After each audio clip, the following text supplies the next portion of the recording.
Hi hello ನಮಸ್ಕಾರ ಎಲ್ರಿಗೂ, welcome to my YouTube channel. So ಇವತ್ತು ನಾವು ಜೆನೆಟಿಕ್ ಕೌನ್ಸಿಲರ್ ನ ಮೀಟ್ ಮಾಡಕ್ ಹೋಗ್ತಾ ಇದೀವಿ. ಏನ್ ಜೆನೆಟಿಕ್ ಕೌನ್ಸಿಲರ್ ಅಂದ್ರೆ ಏನಂದ್ರಪ್ಪ ಅಂದ್ರೆ, ನೀವು ಏನಾದ್ರು ಫ್ಯಾಮಿಲಿ ಪ್ಲಾನಿಂಗ್ ಮಾಡ್ಕೊಳ್ತಾ ಇದ್ರ, ಬೇಬಿ ಕನ್ಸೀವ್ ಪ್ಲಾನಿಂಗ್ ಮಾಡ್ಕೊಳ್ತಾ ಇದ್ರ ಅಂದ್ರೆ this is the one of the best podcast ಅಂತಾನೆ ಹೇಳ್ಬೋದು. ಈ ವಿಡಿಯೋನ ಫುಲ್ ಎಂಡ್ ತನಕ ನೋಡಿ. ನೀವೇನಾದ್ರೂ ಈ ಯೂಟ್ಯೂಬ್ ಚಾನಲ್ ಅಲ್ಲಿ ಫಸ್ಟ್ ಟೈಮ್ ಬರ್ತಾ ಇದ್ರ ಅಂದ್ರೆ ಪ್ಲೀಸ್ ಸಬ್ಸ್ಕ್ರೈಬ್ ಮಾಡಿ, ಸಪೋರ್ಟ್ ಮಾಡಿ, ಲೈಕ್ ಮಾಡಿ. ಈಗ ಹೋಗಿ ಡಾಕ್ಟರ್ ಮೀಟ್ ಆಗೋಣ. Hello. Thank you and welcome to my YouTube channel. Yeah. So ma'am, please tell me more about you. ನಿಮ್ಮ ಬಗ್ಗೆ ಹೇಳಿ ಸ್ವಲ್ಪ ನಮ್ಮ ಆಡಿಯನ್ಸ್ಗೆ. ಓಕೆ, ನಾನು ಡಾಕ್ಟರ್ ಮಹೇಶ್ವರಿ ಮ್ಯಾಗೇರ್. ನಾನಿಲ್ಲಿ ಸೈಟೋಜೆನೆಟಿಕ್ಸ್ ಆ್ಯಂಡ್ ಜೆನೆಟಿಕ್ ಕೌನ್ಸಿಲರ್ ಆಗಿ ಕೆಲಸ ಮಾಡ್ತೀನಿ ಇಲ್ಲಿ ಹುಬ್ಳಿಯಲ್ಲಿ. ಜೆನೆಟಿಕ್ಸ್ ಅಂತ ಕೇಳ್ತಿದ್ದಂಗೆನೆ ತುಂಬಾ ಸೈನ್ಸ್ ಅಂತ ಅನ್ಸ್ಬಿಡತ್ತೆ. But this science has got lots of importance ನಾ, ಬಿಕಾಸ್ ಮೆಡಿಸಿನ್ ಈಸ್ ಇವಾಲ್ವಿಂಗ್. ಈಗ ಜೆನೆಟಿಕ್ಸ್ ಎಲ್ಲಿ ಬರುತ್ತೆ, ಜೆನೆಟಿಕ್ ಕ್ಯಾನ್ಸರ್ ಅಲ್ಲಿ ಬಂದಿದೆ, ಇವಾಗ ಜೆನೆಟಿಕ್ಸ್ ರಿಪ್ರೊಡಕ್ಟಿವ್ ಮೆಡಿಸಿನ್ ಅಲ್ಲಿ ಬಂದಿದೆ, ಜೆನೆಟಿಕ್ಸ್ ಪೀಡಿಯಾಟ್ರಿಕ್ಸ್ ಅಲ್ಲಿ ಬಂದಿದೆ. ಹಾಗೆ ನೋಡ್ಬೇಕಂದ್ರೆ genetics is there in every component of medicine ಇವಾಗ. ಹಾಗಾಗಿ ಈ ಜೆನೆಟಿಕ್ ಟೆಸ್ಟ್ ಮತ್ತೆ ಜೆನೆಟಿಕ್ ಕೌನ್ಸಿಲಿಂಗ್ ತುಂಬಾ ಇಂಪಾರ್ಟೆಂಟ್ ಆಗುತ್ತೆ ಮೆಡಿಸಿನ್ ಅಲ್ಲಿ. ನಾವು ಯಾವುದೇ ಜೆನೆಟಿಕ್ ಟೆಸ್ಟಿಗೆ ಕೊಡ್ಬೇಕಂದ್ರೂ ಅದಕ್ಕೆ ಒಂದು ಪ್ರೀ ಟೆಸ್ಟ್ ಕೌನ್ಸಿಲಿಂಗ್ ಮತ್ತೆ ಪೋಸ್ಟ್ ಟೆಸ್ಟ್ ಕೌನ್ಸಿಲಿಂಗ್ ಅಂತ ಮಾಡ್ತೀವಿ. ಪ್ರೀ ಟೆಸ್ಟ್ ಕೌನ್ಸಿಲಿಂಗ್ ಅಂತಂದ್ರೆ ಯಾವ ತರ ಈಗ ಆ ಕಂಡೀಷನ್ಗೆ ಯಾವ ಟೆಸ್ಟ್ ನಾವು ರೆಕಮೆಂಡ್ ಮಾಡಬೇಕು ಅನ್ನೋದನ್ನ I will do that. I recommend the test which has to be done based on their family history, case history. Family history ಅಂತ ಬಂದ ತಕ್ಷಣ ಬರೀ ಅವ್ರದ್ದು ಫ್ಯಾಮಿಲಿಯಲ್ಲಿ ಮೆಡಿಕಲ್ ಬ್ಯಾಕ್ ಗ್ರೌಂಡ್ ಅಷ್ಟೇ ಕೇಳಲ್ಲ. ಸೊ ನಾವು ಒಂದು ಪೆಡಿಗ್ರಿ ಅಂತ ಮಾಡ್ತೀವಿ. ಪೆಡಿಗ್ರಿ ಅಂತಂದ್ರೆ ಫ್ಯಾಮಿಲಿ ಚಾರ್ಟ್ ಹಾಕ್ತೀವಿ.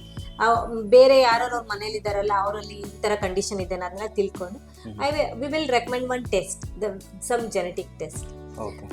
ಆದ್ಮೇಲೆ ಅದ್ರ ರಿಪೋರ್ಟ್ ತುಂಬಾ ಹಂಗೆ ಸಿಂಪಲ್ ಆಗಿರಲ್ಲ. ನಮ್ ಬ್ಲಡ್ ರಿಪೋರ್ಟ್ ಬರುತ್ತಲ್ಲ ಆತರ ಇರಲ್ಲ. ಅದ್ರದ್ದಾದ ಕಾಂಪ್ಲೆಕ್ಸಿಟಿ ಇದೆ. ಮ್ಯಾಮ್ ಈಗ ನೀವು ಸ್ವಲ್ಪ ಸೈನ್ಸ್ ಥ್ರೂ ಹೇಳ್ತಾ ಇದ್ರ, ಓಕೆ, ಸ್ವಲ್ಪ ಈಗ ನಾರ್ಮಲ್ ಆಡಿಯನ್ಸ್ ಗೆ ಒಂದು ಜೆನೆಟಿಕ್ ಅಂದ ತಕ್ಷಣ ನಾವೆಲ್ಲರೂ ಅಷ್ಟು ಸೈನ್ಸ್ ಅರ್ಥ ಇದಾಗಲ್ಲ. ನಾರ್ಮಲ್ ಆಡಿಯನ್ಸ್ ಗೆ ಹೆಂಗೆ ಎಕ್ಸ್ಪ್ಲೈನ್ ಮಾಡ್ತೀರಾ, ಇದು ಹೆಂಗೆ ಅವ್ರಿಗೆ? ನಾರ್ಮಲ್ ಆಡಿಯನ್ಸ್ ಏನ್ ಹೇಳ್ಬೇಕು ಅಂತಂದ್ರೆ, ಜೆನೆಟಿಕ್ಸ್ ಅಂತಂದ್ರೆ ಹೆರಿಡಿಟರಿ ಅಂತ ಫ್ಯಾಮಿಲಿಯಲ್ಲಿ ಬರುತ್ತೆ. ಅಪ್ಪ ಅಮ್ಮಲ್ಲಿ ಇದ್ದಿದ್ದು ಮಗು ಬರುತ್ತೆ, ಮಕ್ಕಳಿಲ್ಲ ಇದ್ದಿದ್ದು ಮತ್ತೆ ಅವ್ರ ಮಕ್ಳಿಗೆ ಬರುತ್ತೆ ಅನ್ನೋದೇ ನಾವು ಜೆನೆಟಿಕ್ಸ್ ಅಂತ ಕನ್ಸಿಡರ್ ಮಾಡ್ತೀವಿ. ಸೊ ಇವಾಗ ಅದ್ರಲ್ಲಿ ಮತ್ತೆ ನಾನು ಸೈನ್ಸ್ ಅಲ್ಲಿ ಕ್ರೋಮೋಸೋಮ್, ಜೀನ್ಸ್, DNA ಅಂತ ಹೇಳ್ತಾ ಹೋದ್ರೆ ತುಂಬಾ ಕಾಂಪ್ಲೆಕ್ಸ್ ಆಗುತ್ತೆ.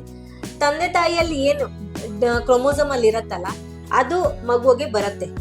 ಇಬ್ರಲ್ಲೂ ನಮ್ಮಲ್ಲಿ ಒಂದು ಮೇಲ್ ಆಗ್ಲಿ ಫಿಮೇಲ್ ಆಗ್ಲಿ ವಿ ಹ್ಯಾವ್ 46 ಕ್ರೋಮೋಸೋಮ್ಸ್.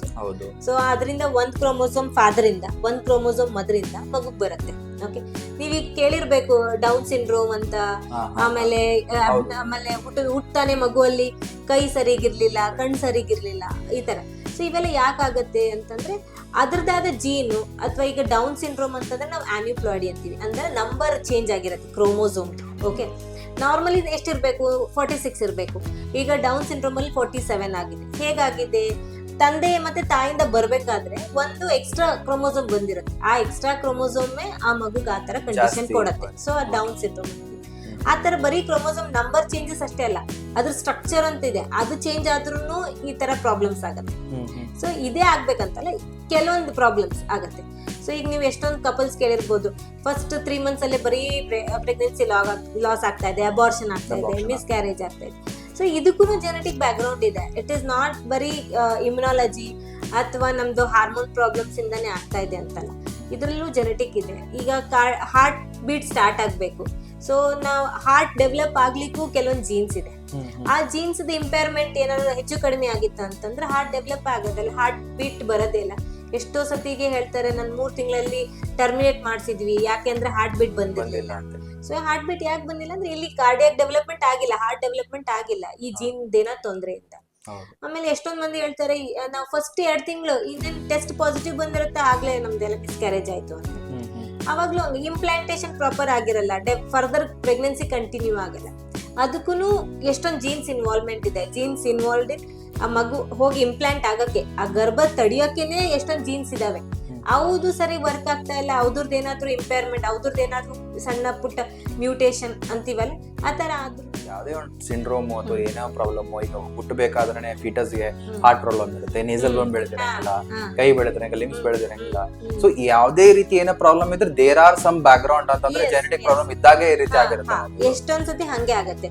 ಈಗ ನಾವು ಬರೀ ಜೆನೆಟಿಕ್ಸ್ ಅಂತ ಅಷ್ಟೇ ಅಲ್ಲ, ನಾವು ಆಕ್ಚುಲಿ ಮೊದ್ಲು ಕೆಲವೊಂದನ್ನ ಟೆಸ್ಟ್ ಮಾಡಿ ನಾರ್ಮಲಿ ಅವ್ರು ರೂಲ್ ಔಟ್ ಆದ್ಮೇಲೆ ಲಾಸ್ಟ್ ಅಲ್ಲಿ ಜೆನೆಟಿಕ್ಸ್ ಅಂತ ಬರ್ತೀವಿ. ಫಾರ್ ಎಕ್ಸಾಂಪಲ್ ನೀವು ಈಗ ಹೇಳ್ಬೇಕಂತ ನಾವೇನಂತ ಕೆಲವೊಂದು ಮೆಡಿಸಿನ್ಗೆ ಎಕ್ಸ್ಪೋಸರ್ ಆದ್ರೂನು ಮಗುಗೆ ಆತರ ಆಗುತ್ತೆ. Mother if it is she's alcoholic ಆದ್ರೂನು ಈ ತರ ಆಗತ್ತೆ. ಇಫ್ ಶೀಸ್ ಅ ಸ್ಮೋಕರ್ ಆದ್ರೂನು ಆಗತ್ತೆ. If she's on certain medications, ಒಂದಿಷ್ಟು ಟ್ಯಾಬ್ಲೆಟ್ಸ್ ತಗೋತಾ ಇದ್ದಾರೆ, ಆ ಟ್ಯಾಬ್ಲೆಟ್ ಟೆರಟಾಲಜಿ ಅಂತೀವಿ, ಆ ತರ ಇದ್ರೂನು ಈ ತರ ಆಗತ್ತೆ. ಆಮೇಲೆ ಕೆಲವೊಂದ್ಸತಿ ಇಮ್ಯುನಾಲಜಿ, ಆಮೇಲೆ ಹಾರ್ಮೋನ್ ಪ್ರಾಬ್ಲಮ್ಸ್ ಅವಿದ್ದಾಗೂ ಆಗತ್ತೆ. ಬಟ್ ಅವನ್ನೆಲ್ಲ ನಾವು ರೂಲ್ ಔಟ್ ಮಾಡಾದ್ಮೇಲೆ ಲಾಸ್ಟ್ ಅಲ್ಲಿ ಜೆನೆಟಿಕ್ಸ್ ಗೆ ನಾವು ಕನ್ಸಿಡರ್ ಮಾಡ್ತೀವಿ. ಓಕೆ, ಈಗ ಪೇರೆಂಟ್ಸ್ ಸಮ್ಟೈಮ್ಸ್ ನಾನು ಕೇಳಿರೋ ಬಗ್ಗೆ ತುಂಬಾನೇ ನಾನು ನೋಡಿದೀನಿ. ಓಕೆ, ಈಗ ಪೇರೆಂಟ್ಸ್ಗೆ ಏನಂತ ಅವ್ರ ಫಸ್ಟ್ ಬೇಬಿ, ಫಸ್ಟ್ 2 ಬೇಬೀಸ್ ಹಿಂಗೆ ಏನಲ್ಲೇ ಬಿಡ್ಬೇಕಾದ್ರೆ 9 months ಗೆ ಅಬೋರ್ಷನ್ ಆಗ್ಬಿಟ್ಟಿರುತ್ತೆ, ಅಲ್ಲೇ ಬೇಬಿ ಅಲ್ಲೇ ತೀರ್ಕೊಂಡಿರುತ್ತೆ. ಓಕೆ, ಸೊ ಅದು ಮೈಟ್ ಬಿ ಬರೋ ಮಕ್ಕಳಿಗೂ ಕ್ಯಾರಿ ಫಾರ್ವರ್ಡ್ ಆಗುತ್ತಾ? There are the chances their baby also to ಅದೇ ಪ್ರಾಬ್ಲಮ್ ಫೇಸ್ ಮಾಡ್ಬೋದು ಅಂತ ಹೇಳಿ. ಈಗ ಅದಕ್ಕೆ ನಾವು ಹೇಳ್ಬೇಕು ಅಂತಂದ್ರೆ, ಈಗ ನಾವು ಪೂರ್ತಿ ಪ್ರೆಗ್ನೆನ್ಸಿನ 3 ಭಾಗ ಅಂತ ಡಿವೈಡ್ ಮಾಡ್ತೀವಿ. First trimester, second trimester, third trimester. ಆಯ್ತಾ? ಫಸ್ಟ್ ಟ್ರೈಮಿಸ್ಟರ್ ಅಲ್ಲಿ ಪ್ರಾಬ್ಲಮ್ ಏನೇ ಆಗತ್ತಲ್ಲ, ಜಾಸ್ತಿ ಕ್ರೋಮೋಸೋಮ್ ರಿಲೇಟೆಡ್ ಇರುತ್ತೆ ಯಾವಾಗ್ಲೂ. ಸೆಕೆಂಡ್ ಟ್ರೈಮಿಸ್ಟರ್ ಅಲ್ಲಿ ಏನ್ ಇರುತ್ತಲ್ಲ, ಅದು ಯಾವಾಗ್ಲೂ ಇರತ್ತೆ ಪ್ಲಾಸೆಂಟಲ್ ರಿಲೇಟೆಡ್ ಇರುತ್ತೆ. ಅಂದ್ರೆ ಮಗುದ ಏನ್ ಬೆಳವಣಿಗೆ ಅದೇನ್ ಇರತ್ತಲ್ಲ, ಪ್ಲಾಸೆಂಟಾ ಥ್ರೂ ಅದು ಆಗ್ತಿರುತ್ತೆ. ಸೊ ಪ್ಲಾಸೆಂಟಲ್ ರಿಲೇಷನ್ ಜಾಸ್ತಿ ಇರತ್ತೆ. ಆವಾಗ ಕ್ರೋಮೋಸೋಮ್ ಇನ್ವಾಲ್ವ್ಮೆಂಟ್ ಕಡಿಮೆ ಆಗತ್ತೆ, ಜೀನ್ ಇನ್ವಾಲ್ವ್ಮೆಂಟ್ ಜಾಸ್ತಿ ಆಗತ್ತೆ. ಓಕೆ, ಥರ್ಡ್ ನಾವೇನಂತ ಹೇಳಿದ್ರಲ್ಲ, ಈಗ ಗ್ರೋತ್ ರಿಟಾರ್ಡೇಷನ್, ಸ್ಟಿಲ್ ಬರ್ತ್, ಹುಟ್ಟಾನೆ ಮಗು ತೀರ್ಕೊಂಡಿತ್ತು, ಆ ತರದ್ರಲ್ಲಿ ಏನಾಗುತ್ತೆ, ನಾವ್ ಯಾವಾಗ್ಲೂ ಜೀನ್ ಇನ್ವಾಲ್ವ್ಮೆಂಟ್ ಅಂದ್ರೆ ಮೋನೋಜೆನಿಕ್. ಫಸ್ಟ್ ಟ್ರೈಮಿಸ್ಟರ್ ಏನಿರ್ತೀವಲ್ಲ ನಾವು ಆನ್ಯುಪ್ಲಾಯ್ಡಿ ಅಂತೀವಿ. ಅಂದ್ರೆ ನಂಬರ್ ಹಿಂದೆ ಮುಂದೆ ಆದಾಗ ಈ ಡೌನ್ ಸಿಂಡ್ರೋಮು ಇವೆಲ್ಲ ನಂಬರ್ ಹಿಂದೆ ಮುಂದೆ ಆಗಿರೋದ್ರಿಂದ, ಆಯ್ತಾ, ಆ ತರದ ತೊಂದರೆಗಳು ಜಾಸ್ತಿ ಆಗುತ್ತೆ. ನಂಬರ್ ಹಿಂದೆ ಮುಂದೆ ಆಗೋ ಕಂಡೀಷನ್ಸ್ಗೆ ಆನ್ಯುಪ್ಲಾಯ್ಡಿ ಅಂತೀವಿ. ಜೀನ್ ಜೀನ್ ಹೆಚ್ಚು ಕಡಿಮೆ ಆಗೋದಕ್ಕೆ ಮೋನೋಜೆನಿಕ್ ಡಿಸಾರ್ಡರ್ ಅಂತೀವಿ. ಅವೆಲ್ಲ ಮುಂದಕ್ಕೆ ಹೋದಂಗ್ ಅವು ಜಾಸ್ತಿ ಆಗ್ತವೆ. ಇವು ಆನ್ಯುಪ್ಲಾಯ್ಡಿ ನಂಬರ್ದು ಕಂಡೀಷನ್ಸ್ ಕಡಿಮೆ ಆಗ್ಕೊಂಡು ಹೋಗ್ತೀವಿ. ಓಕೆ, ಇದನ್ನ ಟ್ರೀಟೇಬಲ್ ಮ್ಯಾಮ್? ಇದು ಏನಾದರೂ ಹಿಂಗೆ ಅಕಸ್ಮಾತ್ ಯಾರ down syndrome, it's a treatable before? It is not about treating, it is all about preventing. ಈಗ ನೀವು ನೋಡಿದ್ರೆ ಡೌನ್ ಸಿಂಡ್ರೋಮ್ ಮಕ್ಕಳೆಲ್ಲ ಎಷ್ಟು ಅಂದ್ರೆ ಅವ್ರು ಒಳ್ಳೆ ಸರ್ವೈವಲಿಟಿಗೆ ಬಂದಿದ್ದಾರೆ. ಮುಂಚೆ ಸೈನ್ಸ್ ತುಂಬಾ ಇಷ್ಟು ಇವಾಲ್ವ್ಡ್ ಇರ್ಲಿಲ್ಲ. ಈಗ ನೀವು ಡೌನ್ ಸಿಂಡ್ರೋಮ್ ಮಕ್ಕಳು ಲಾ ಮಾಡಿದವ್ರು ಇದಾರೆ, ಇವಾಗ ಡೌನ್ ಸಿಂಡ್ರೋಮ್ ಮಕ್ಕಳು ಒಳ್ಳೊಳ್ಳೆ ಪೊಸಿಷನ್ ಅಲ್ಲಿ ಇದ್ದವರು ಇದ್ದಾರೆ. ಹಂಗಂತೇಳಿ ಅವರು ಹುಟ್ಟಾನೆ ತೊಂದರೆಯಲ್ಲಿ ಇರ್ತಾರೆ, ಬಟ್ ಅದನ್ನ ಬೆಳೆಸ್ಕೊಂಡು ಹೋಗೋದನ್ನು ಪೇರೆಂಟ್ಸ್ ಕೈಯಲ್ಲಿ ಇರುತ್ತೆ. ಓಕೆ, ಸೊ ಆದ್ರೆ ಅದನ್ನ ತಡಿಬಹುದು, ವಿ ಕ್ಯಾನ್ ಪ್ರಿವೆಂಟ್ ಇಟ್. ಆತರ ಮಗು ಹುಟ್ಟಿ ಅದ್ರ ಜೊತೆಗೆ ನಾವು ಜೀವನ ಮಾಡಕ್ ರೆಡಿ ಇದ್ದ ಪೇರೆಂಟ್ಸ್ಗೆ ದಿ ಕ್ಯಾನ್ ಕಂಟಿನ್ಯೂ. ಇಲ್ಲಪ್ಪ ನಮ್ಗೆ ಆ ತರದ ಮಗು ಬೇಡ ಅನ್ನೋರಿದ್ರೆ ದಿ ಕ್ಯಾನ್ ಪ್ರಿವೆಂಟ್ ಇಟ್. ಇದನ್ನೆಲ್ಲ ನಾವು ಆಕ್ಚುಲಿ ಬಯೋಮಾರ್ಕರ್ಸ್ ಇದಾವೆ, ಮುಂಚೆನೆ ಸಿರಮ್ ಮಾರ್ಕರ್ಸ್ ಇರ್ತವೆ ಅಲ್ಲಿ. ಅಂದ್ರೆ ಡಬಲ್ ಮಾರ್ಕರ್ ನೀವು ಕೇಳಿರ್ಬೇಕು, double marker, triple marker, quadruple marker test ಇದಾವೆ. ಇವು ಡಬಲ್ ಮತ್ತೆ ಟ್ರಿಪಲ್ ಮಾರ್ಕರ್ಸ್ ಎಲ್ಲ ಫಸ್ಟ್ ಟ್ರೈಮಿಸ್ಟರ್ ಅಂದ್ರೆ 3 ತಿಂಗಳಲ್ಲೇ ಮಾಡಿಸ್ತೀವಿ. ಅವಾಗ್ಲೇನೆ ಗೊತ್ತಾಗತ್ತೆ ಈ ತರ ಏನಾರ ಇದೆನಾ ಅಂತ ಹೇಳಿ. ಒಂದೊಂದ್ಸತಿ ಅದ್ರಾಗ ನೆಗೆಟಿವ್ ಬಂದಿರತ್ತೆ, ಬಟ್ ಆಮೇಲೆ ನಾವು ಸ್ಕ್ಯಾನ್ ಮಾಡ್ತೀವಿ, NT ಸ್ಕ್ಯಾನ್ ಅಂತ ಮಾಡ್ತೀವಿ. ಸೊ ಅದ್ರಲ್ಲಿ ಗೊತ್ತಾಗತ್ತೆ. ಅದ್ರಲ್ಲೂ ಗೊತ್ತಾಗಿಲ್ಲ ಅಂತಂದ್ರೆ 20th ಸ್ಕ್ಯಾನ್ ಅಂತ ಮಾಡ್ತೀವಿ, NMLE ಸ್ಕ್ಯಾನ್ ಅಂತ ಮಾಡ್ತೀವಿ. ಅಲ್ಲಾದ್ರೂ ಆಕ್ಚುಲಿ ನಮ್ದು ಏನಾದ್ರೂ ಡಿಫಾರ್ಮಿಟಿ, ಮಕ್ಕಳಲ್ಲಿ ಕೈ ಕಾಲು ಸಣ್ಣದಾಗಿರ್ಲಿ, ಮೂಗ್ ಬಂದಿಲ್ಲ, ತಲೆ ಡೆವಲಪ್ಮೆಂಟ್ ಆಗಿಲ್ಲ, ಈ ತರದ್ದು ಕಾಣಿಸ್ಕೊಳ್ಳುತ್ತೆ. ಅವಾಗ ಅವ್ರೇನ್ ಮಾಡ್ಬೇಕು ಅನ್ನೋದಕ್ಕೆ, ಮತ್ತೆ ಈ ತರದ್ ರಿಪೀಟ್ ಆಗ್ಬಾರ್ದು ಅನ್ನೋಕ್ಕೆ ಜೆನೆಟಿಕ್ ಕೌನ್ಸಿಲಿಂಗ್ ಬರ್ಬೇಕು. ಬಂದಾಗ ನಾವೇನ್ ಮಾಡ್ತೀವಿ, ಈಗ ಅವರು ಯಾವ ತರ ಡಿಸಿಷನ್ ತಗೋತಾರೆ ಕಪಲ್ಸ್ ಅವ್ರಿಗೆ ಬಿಟ್ಟಿದ್ದು. ಎಷ್ಟೊಂದ್ ಸತಿಗೆ ಯಾರನ್ನು ಆತರ ಮಗುನ ಮುಂದೆ ಕಂಟಿನ್ಯೂ ಮಾಡಕ್ ಯಾರು ಒಪ್ಪಲ್ಲ. ಸೊ ಅವ್ರು ಏನ್ ಮಾಡ್ತಾರೆ, ಟರ್ಮಿನೇಟ್ ಮಾಡಿಸ್ತಾರೆ. ಟರ್ಮಿನೇಟ್ ಮಾಡುತ್ತೆ, ಅದನ್ನ ನಾವು ಟೆಸ್ಟಿಗೆ ಕಳಿಸ್ತೀವಿ. ಅಲ್ಲಿ ಏನಾದರೂ ಜೀನು ಅಥವಾ ಕ್ರೋಮೋಸೋಮ್ ಪ್ರಾಬ್ಲಮ್ ಜೆನೆಟಿಕ್ ಟೆಸ್ಟ್ ಇದಾವೆ. ಲೈಕ್ ಕ್ರೋಮೋಸೋಮಲ್ ಮೈಕ್ರೋ ಏರಿಯಾ ಅಂತಿದೆ, ಅದು ಕ್ರೋಮೋಸೋಮ್ ನಂಬರು ಸ್ಟ್ರಕ್ಚರ್ ನ ಹೇಳುತ್ತೆ. ಆಮೇಲೆ ಹೋಲ್ ಎಕ್ಸೋಮ್ ಸೀಕ್ವೆನ್ಸಿಂಗ್ ಅಂತ ಇದಾವೆ, ಅದರಲ್ಲಿ ಜೀನ್ DNA ಮ್ಯೂಟೇಶನ್ ಏನಿದೆ ಅದು ಗೊತ್ತಾಗುತ್ತೆ. ಓಕೆ, ಈ ತರ ಟೆಸ್ಟ್ ಗಳಿದಾವೆ. ಇದರಿಂದ ಏನಾದ್ರು ತೊಂದರೆ ಇದೆನಾ ಅಂತ ತಿಳ್ಕೊಂಡು ನೆಕ್ಸ್ಟ್ ಪ್ರೆಗ್ನೆನ್ಸಿಗೆ ಅವ್ರು ಪ್ಲಾನ್ ಮಾಡಿ, ಈ ತರ ತೊಂದರೆ ಇದ್ರೆ ಯಾವ ತರ ನೆಕ್ಸ್ಟ್ ಪ್ರೆಗ್ನೆನ್ಸಿ ಅವ್ರು ಪ್ಲಾನ್ ಮಾಡ್ಬೋದು. ನಾರ್ಮಲಿ ಪ್ರೆಗ್ನೆಂಟ್ ಆಗ್ಬಿಟ್ಟು ಆಮೇಲೆ ಕೆಲವೊಂದು ಟೆಸ್ಟ್ ಇದಾವೆ, ಪ್ರಿನೇಟಲ್ ಡಯಾಗ್ನೋಸ್ಟಿಕ್ ಟೆಸ್ಟ್ ಅಂತ. ಅದ್ರಲ್ಲಿ ಏನ್ ಮಾಡ್ತೀವಿ, ಕೊರಾನಿಕ್ ವಿಲ್ಲೆಟ್ ಟೆಸ್ಟ್ ಅಂತ ಹೇಳಿ 12ನೇ ವಾರದಲ್ಲಿ ಮಾಡ್ತೀವಿ. 16ನೇ ವಾರದಲ್ಲಿ ಅಮ್ನಿಯೋಸೆಂಟಸಿಸ್ ಅಂತ ಮಾಡ್ಬಿಟ್ಟು ಆ ನೀರ್ ತಗೊಂಡು ಆ ನೀರ್ನ ಮತ್ತೆ ನಾವು ಅದರಲ್ಲೂ ಫೀಟಲ್ DNA ಇರುತ್ತೆ, ಅದನ್ನ ನಾವು ಟೆಸ್ಟಿಗೆ ಕಳಿಸ್ತೀವಿ. ಮುಂಚೆ ಒಂದು ರಿಪೋರ್ಟ್ ಅಲ್ಲಿ ನಮ್ಗೆ ಏನೋ ಒಂದು ಅಬ್ನಾರ್ಮಲಿಟಿ ಬಂದಿರತ್ತಲ್ಲ, ಅದನ್ನ ಕ್ರಾಸ್ ವೆರಿಫೈ ಮಾಡ್ತೀವಿ. ಅದು ಏನೂ ಇಲ್ಲಪ್ಪ ಅಂತಂದ್ರೆ ಕಂಟಿನ್ಯೂ ಮಾಡ್ತೀವಿ. ಏನಾದ್ರು ತೊಂದರೆ ಇದೆ ಅಂತಂದ್ರೆ ಮತ್ತೆ ಅವರು ಪೇರೆಂಟ್ಸ್ ಇನ್ಫಾರ್ಮ್ ಡಿಸಿಷನ್ ತಗೋತಾರೆ, ಅವ್ರಿಗೆ ಡಿಸಿಷನ್ ಬಿಡ್ತೀವಿ. ಓಕೆ, ಸೊ ಈಗ ಇನ್ ಕೇಸ್ ಈಗ ಯಾರಾದ್ರೂ ಫ್ಯಾಮಿಲಿ ಅವ್ರ ಕಪಲ್ ನಾವು ಪ್ಲಾನಿಂಗ್ ಮಾಡ್ತಾ ಇದ್ದಾರೆ ಬೇಬಿಗೆ ಅಂತ ಹೇಳಿ, ಬಿಫೋರ್ ದ ಏನಂತಾರೆ Pregnancy. ಪ್ರೆಗ್ನೆನ್ಸಿ ಏನಾದ್ರು ಪ್ಲಾನ್ ಮಾಡಿ ಈ ರೀತಿ ಮಾಡಿಸ್ಕೊಳ್ಳೋದು ಒಳ್ಳೇದಾ ಅಥವಾ normally okay they can continue ಹೆಂಗೆ ಮ್ಯಾಮ್ ವಾಟ್ಸ್ ಯೋರ್ ನಿಮ್ಮ suggestion See, it is all about how the couples are being married. Okay, if they're consanguineously married, consanguineously ಅಂದ್ರೆ ಮನೆಯಲ್ಲೇನೆ ಮನೆಯಲ್ಲೇನೆ, ಮದ್ವೆ ಹೌದು. ಆಗಿದ್ರೆ ಅವ್ರಿಗನ್ನ ಅಂದ್ರೆ ಓನ್ ರಿಲೇಷನ್ ಓನ್ ರಿಲೇಟಿವ್ಸ್ ಮಾವನ್ ಮಗನ್ನ ಅಥವಾ ಅತ್ತೆ ಮಗಳನ್ನ ಓಕೆ ಈ ತರ ರಿಲೇಟಿವ್ಸ್ ಅಲ್ಲೇ ಮದ್ವೆ ಆಗತ್ತಲ್ಲ. ಆ ರೀತಿ ಅದರಲ್ಲಿ ಪರ್ಸೆಂಟೇಜ್ ಜಾಸ್ತಿ ಇರುತ್ತೆ ಅಂತ ಅದ್ರಲ್ಲಿ ಏನಾಗುತ್ತೆ ಡಬಲ್ ದಟ್. ಈಗ ಆಟೋಸೋಮಲ್ ರಿಸೆಸ್ ಮೆಂಡೆಲಿಯನ್ ಡಿಸಾರ್ಡರ್ ಅಲ್ಲಿ ಆಟೋಸೋಮಲ್ ಡಾಮಿನೆಂಟ್, ಆಟೋಸೋಮಲ್ ರಿಸೆಸಿವ್ ಮತ್ತೆ ಎಕ್ಸ್ ಲಿಂಕ್ಡ್ ಅಂತ 3 ತರದ ಕಂಡೀಷನ್ಸ್ ಇದಾವೆ. ಓಕೆ, ಈ ಆಟೋಸೋಮಲ್ ರಿಸೆಸಿವ್ ಅಂತ ಏನಿದೆ ಅಲ್ಲ ಕಂಡೀಷನ್ಸ್, ಅವು ಡಬಲ್ ದ ರಿಸ್ಕ್ ಆಗ್ಬಿಡ್ತವೆ ಆ ತರ ಮದ್ವೆ ಆದವ್ರಿಗೆ. ಓಕೆ ಸೊ ಹಾಗಾಗಿ ನಾವ್ ಏನ್ ಮಾಡ್ತೀವಿ, ಆಮೇಲೆ ನಮ್ ಈಗ ನಾರ್ತ್ ಕರ್ನಾಟಕ, ಈಗ ನೀವು ಕೇಳಿದ್ರೆ ನಾವ್ ಇರ್ತಾ ಇರೋದು ನಾರ್ತ್ ಕರ್ನಾಟಕ. ಈ ನಾರ್ತ್ ಕರ್ನಾಟಕದಲ್ಲಿ ನೀವು ಆಲ್ರೆಡಿ ಯಾರನ್ನ ಕೇಳಿದ್ರು ಎವ್ರಿ ಥರ್ಡ್ ಪರ್ಸನ್ ಹೌದು will have the consanguineous marriage. family ಅಲ್ಲೇ ಮತ್ತೆ ಮಗಳೇ ಮಾಡ್ಕೊಂಡೆ ಮಾಡ್ಕೊಂಡಿರ್ತಾರೆ. ಇಲ್ಲ ನಮ್ಮ ಮಾವನ್ ಮಗನ್ನ ಮಾಡ್ಕೊಂಡಿದ್ದೀನಿ ಅಂತಾನೆ ಇರ್ತಾರೆ ಎಷ್ಟೊಂದ್ ಜನ. ಸೊ ಅವ್ರು ಏನ್ ಮಾಡ್ಬೇಕು, if they want to know the risk, ಈ ತರ ಫ್ಯಾಮಿಲಿಯಲ್ಲಿ ಆಗ್ಬಾರ್ದು, ಈ ತರ ತೊಂದ್ರೆ ಆಗ್ಬಾರ್ದು ಅಂತ ಏನಾರ ಇದ್ರೆ, ಸೊ ಅವ್ರು ಮೊದ್ಲೇನೆ ಟೆಸ್ಟ್ ಮಾಡ್ಬೋದು. We have 2000 Mendelian jeans. Okay, ಅವನ್ನ ನಾವು ಕ್ಯಾರಿಯರ್ ಟೆಸ್ಟಿಂಗ್ ಅಂತ ಮಾಡ್ತೀವಿ, ಕಪಲ್ ಕ್ಯಾರಿಯರ್ ಟೆಸ್ಟಿಂಗ್ ಅಂತ ಮಾಡ್ತೀವಿ. ಆ 2000 ಜೀನ್ಸ್ ನ ಟೆಸ್ಟ್ ಮಾಡಿಸ್ತೀವಿ. ಅದ್ರಲ್ಲಿ ಏನಾದ್ರೂ ಅವ್ರ ಕ್ಯಾರಿಯರ್ ಇಬ್ರು ಬರ್ಬೇಕು, ಕ್ಯಾರಿಯರ್ ಅಂತ ಸೇಮ್ ಜೀನ್ಗೆ ಇಬ್ರು ಕ್ಯಾರಿಯರ್ ಬಂದ್ರೆ ಅದು ಮಗುವಲ್ಲಿ ಎಫೆಕ್ಟ್ ಮಾಡತ್ತೆ ಅಂತ ಅರ್ಥ. ಓಕೆ ಸೊ ಇದಕ್ಕೆ ಪ್ರಿವೆನ್ಷನ್ ಅನ್ನೋದೇ ಇಲ್ಲ. Like as per you told ಇದಕ್ಕೆ ಪ್ರಿವೆನ್ಷನ್ ಅಂದ್ರೆ ನಾರ್ಮಲ್ ಅಂದ್ರೆ ನೆಕ್ಸ್ಟ್ ಈಗ ಪ್ರಾಬ್ಲಮ್ ಒಂದು ಬೇಬಿ ಪ್ರಾಬ್ಲಮ್ ಇದೆ, ಈಗ ನೆಕ್ಸ್ಟ್ ಬೇಬಿ ಪ್ಲಾನಿಂಗ್ ಮಾಡ್ಬೇಕಂದ್ರೆ ಇದ್ರಲ್ಲಿ ಅಕಸ್ಮಾತ್ ಎಲ್ಲಾ ನೆಗೆಟಿವ್ ಬಂತು ಎಲ್ಲ ಚೆನ್ನಾಗಿದೆ ಅಂದ್ರೆ they can able to do it. If something is wrong ಅಂತ ಬಂದಾಗ what is the next step? So that something is wrong ಅನ್ನೋದು ಯಾವ್ದ್ರಲ್ಲಿ ಫಾಲ್ ಆಗತ್ತೆ, ಅದು ಆಟೋಸೋಮಲ್ ಡಾಮಿನೆಂಟ್ ಅಲ್ಲಿ ಬರುತ್ತಾ, ಆಟೋಸೋಮಲ್ ರಿಸೆಸಿವ್ ಅಲ್ಲಿ ಬರುತ್ತಾ, ಎಕ್ಸ್ ಲಿಂಕ್ಡ್ ಅಲ್ಲಿ ಬರುತ್ತಾ ಅಂತ ನೋಡ್ತೀವಿ. ಏನಾದ್ರೂ ಆಟೋಸೋಮಲ್ ಡಾಮಿನೆಂಟ್ ಅಂತಂದ್ರೆ 50% ರಿಸ್ಕ್ ಇರುತ್ತೆ every pregnancy. It is like tossing a coin. Tossing a coin ಮಾಡಿದಾಗ ಏನನ್ಸುತ್ತೆ, 50% ಹೆಡ್ಸ್ ಬರ್ಬೋದು, 50% ಟೇಲ್ಸ್ ಬರ್ಬೋದು. ಹಾಗೇನೆ ಇಲ್ಲಿನೂ 50% ರಿಸ್ಕ್ ಇರುತ್ತೆ. ಆ ಮಗು ಎಫೆಕ್ಟ್ ಆಗ್ಬೋದು, ಆ ಮಗು ಎಫೆಕ್ಟ್ ಆಗದೇನೆ ಇರ್ಬೋದು. So that risk they have to take every pregnancy if it is autosomal dominant condition. ಅದೇ ಆಟೋಸೋಮಲ್ ರಿಸೆಸಿವ್ ಅಂತ ಕಂಡೀಷನ್ ಬಂದ್ರೆ 25% ಎಫೆಕ್ಟೆಡ್ ರಿಸ್ಕ್ ಇರುತ್ತೆ. ಇನ್ನು 25% ಏನೂ ಆಗದೇ ಇಲ್ಲ. ಓಕೆ, ನಾರ್ಮಲ್ ಆಗಿರುತ್ತೆ.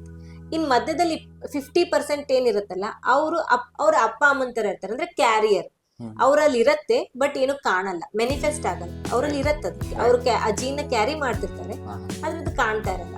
ಓಕೆ, ಆತರ. ಎಕ್ಸ್ ಲಿಂಕ್ಡ್ ಅಂತಂದ್ರೆ ಅಮ್ಮನಿಂದ ಗಂಡ್ ಮಕ್ಳಿಗೆ 50% ಆಫ್ ದ ಮೇಲ್ಸ್ಗೆ ಎಫೆಕ್ಟ್ ಆಗುತ್ತೆ, 50% ಮೇಲ್ಸ್ಗೆ ಎಫೆಕ್ಟ್ ಆಗಲ್ಲ. ಫಿಮೇಲ್ಸ್ ಅಮ್ಮನ್ ತರ ಕ್ಯಾರಿಯರ್ ಯಾವಾಗ್ಲೂ ಇರತ್ತೆ, ಆದ್ರೆ ಅವರು ತೋರಿಸ್ಕೊಡ್ತಾರೆ, ಏನು ಡಿಸೀಸ್ ಕಾಣ್ತಾ ಇಲ್ಲ, ಅದು ಮತ್ತೆ ಅವ್ರ ಮಗುಗೆ ಎಫೆಕ್ಟ್ ಆಗತ್ತೆ ಹೊರತು ಎಕ್ಸ್ ಲಿಂಕ್ ಅಲ್ಲಿ ಗಂಡ್ ಮಕ್ಳಿಗೆ ಜಾಸ್ತಿ ಎಫೆಕ್ಟ್ ಆಗುತ್ತೆ. ಈ ತರ ಡಿಫ್ರೆಂಟ್ ಕಂಡೀಷನ್ಗೆ ಅದರದ್ದು ಆದ ರಿಸ್ಕ್ ಇದೆ.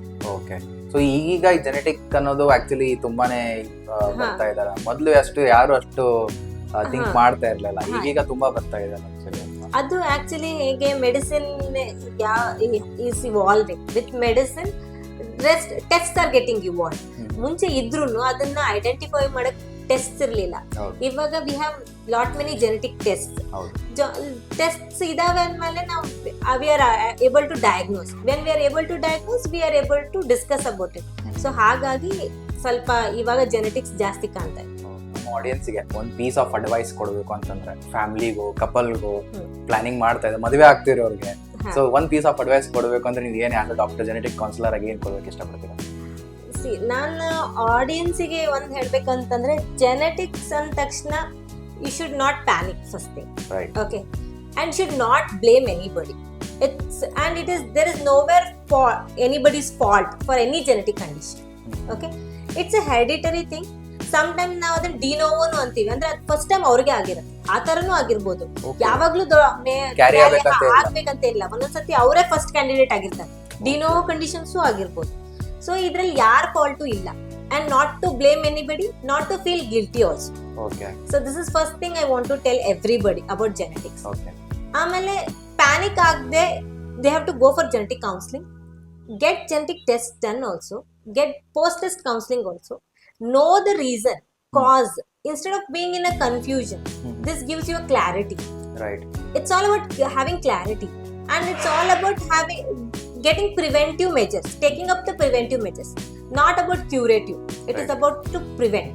Right. So I think they should consider, instead of getting panicked, ತುಂಬಾ ಹೆದರ್ಕೊಂಡು ಅದ್ರ ಬಗ್ಗೆ ಏನಪ್ಪಾ ಅಂತೇಳಿ ಕನ್ಫ್ಯೂಷನ್ ಇಟ್ಕೊಳ್ಳೋ ಬದ್ಲಿ ಒಂದು ಕ್ಲಾರಿಟಿ ಮತ್ತೆ ಕಾನ್ಫಿಡೆನ್ಸ್ ಇಂದ ಒಂದು ಡಿಸಿಷನ್ ತಗೋ. ಡಿಸಿಷನ್ಸ್ ತಗೋಬೇಕು. ಓಕೆ. ಇನ್ ಕೇಸ್ ಈಗ ಯಾರೋ ಆಡಿಯನ್ಸ್ ನಿಮ್ಮ ಹತ್ರ ಕನ್ಸಲ್ಟೇಷನ್ ತಗೋಬೇಕು ಅಥವಾ ಅಪಾಯಿಂಟ್ಮೆಂಟ್ ಬುಕ್ ಮಾಡ್ಕೋಬೇಕು ಅಥವಾ ಆನ್ಲೈನ್ ಕನ್ಸಲ್ಟೇಷನ್ ಹೇಳಿದ ಪ್ರಕಾರ, ಸೊ ಹಿಂಗೆ ಲೈಕ್ ಏನು ನಿಮ್ಮ ಫೋನ್ ನಂಬರ್? ನನ್ನ phone number I share my phone number. I think they can take the appointment priorly for in person counselling also. ಅಂದ್ರೆ ತಾವಾಗೆ ಬಂದು ಇದರ ಕೌನ್ಸಿಲಿಂಗ್ ಮಾಡ್ಕೋಬಹುದು. ಇಲ್ಲ ಅಂತಂದ್ರೆ ಟೆಲಿಕಮ್ಯುನಿಕೇಶನ್ ಇಂದ ಜೆನೆಟಿಕ್ ಕೌನ್ಸಿಲಿಂಗ್ ಆನ್ಲೈನ್ ಅಪಾಯಿಂಟ್ಮೆಂಟ್ ತಗೊಂಡು ಅದರಿಂದ ಮಾಡ್ಬೋದು. Okay, thank you so much ma'am. It was really actually ತುಂಬಾನೇ ಹೊಸ ಜೆನೆಟಿಕ್ ಕೌನ್ಸಿಲಿಂಗ್ ಅಂದ್ರೆ ತುಂಬಾ ಎಲ್ರಿಗೂ ಹೊಸದು ಆಕ್ಚುಲಿ. ಎಲ್ಲರಿಗೂ ಗೈನೆಕ್ ಅಂತ ಇದ್ ಮಾಡಿರ್ತಾರೆ, IVF ಅಂತ ಕೇಳಿದೀವಿ. But genetic counselling is already ಅದಕ್ಕೂ ಇನ್ವಾಲ್ವ್ಮೆಂಟ್ ಇದೆ ಅನ್ನೋದು ಒಂದು ತುಂಬಾ ಜನಕ್ಕೆ ಅವೇರ್ನೆಸ್ ಇರಲ್ಲ. ಐ ಥಿಂಕ್ ನಿಮ್ಮಿಂದ ತುಂಬಾ ಜನಕ್ಕೆ ಹೆಲ್ಪ್ ಆಗುತ್ತೆ ಅನ್ಕೊಳ್ಳಿ. ಹೌದು, ಜೆನೆಟಿಕ್ ಕೌನ್ಸಿಲಿಂಗ್ ಮತ್ತೆ ಜೆನೆಟಿಕ್ಸ್ ಅನ್ನೋದು ಇವಾಗ ಎಲ್ಲದರಲ್ಲೂ ಇದೆ. ಅದರಲ್ಲೂ cancer genetics and it is booming. Prenatal genetics ಅಂದ್ರೆ ಈಗ ಏನ್ ಪ್ರೆಗ್ನೆನ್ಸಿ ರಿಲೇಟೆಡ್ ಅದಕ್ಕೆ ಪ್ರಿನೇಟಲ್ ಜೆನೆಟಿಕ್ಸ್ ಅಂತೀವಿ. ಪೀಡಿಯಾಟ್ರಿಕ್ ಜೆನೆಟಿಕ್ಸ್ ಅಂತೀವಿ. ಅಂದ್ರೆ ಹುಟ್ಟಿದ ಮೇಲೆ ಎಷ್ಟೊಂದು ಮಕ್ಕಳು ಮಂದ ಬುದ್ಧಿ ಅಥವಾ ಅವ್ರು ನಡ್ದಾಡಕ್ ಆಗ್ತಾ ಇಲ್ಲ, ಎದ್ ಕೂತ್ಕೊಳಕ್ ಆಗ್ತಾ ಇಲ್ಲ, ಅಂದ್ರೆ ಡೆವಲಪ್ಮೆಂಟಲ್ ಡಿಲೇ ಅಂತೀವಿ ನಾವು. ಆಟೋಯಿಸಮ್ ಸ್ಪೆಕ್ಟ್ರಮ್ ಡಿಸಾರ್ಡರ್ ಅಂತೀವಿ. ಈ ತರ ಇದ್ದವ್ರಿಗೂ ಜೆನೆಟಿಕ್ಸ್ ಟೆಸ್ಟ್ ಬೇಕು. ಸೊ ದಟ್ ಅವ್ರ ನೆಕ್ಸ್ಟ್ ಮಗು ಆ ಥರದ್ದು ಹುಡ್ದೇ ಇರೋಕೆ ನಾವು ಪ್ರಿವೆನ್ಷನ್ ತಗೋಬಹುದು, ಪ್ರಿವೆಂಟಿವ್ ಸ್ಟೆಪ್ಸ್ ತಗೋಬಹುದು. ಸೊ ಈ ತರ ತುಂಬಾ ಜೆನೆಟಿಕ್ಸ್ ಇವಾಗ ಎಲ್ಲಾ ಫೀಲ್ಡ್ ಅಲ್ಲೂ ಇದೆ. Public should have awareness about it and then take a step towards. Thank you and ತುಂಬಾನೇ ಟೈಮ್ ಕೊಟ್ಟಿದ್ದಕ್ಕೆ thank you so much. Thank you so much.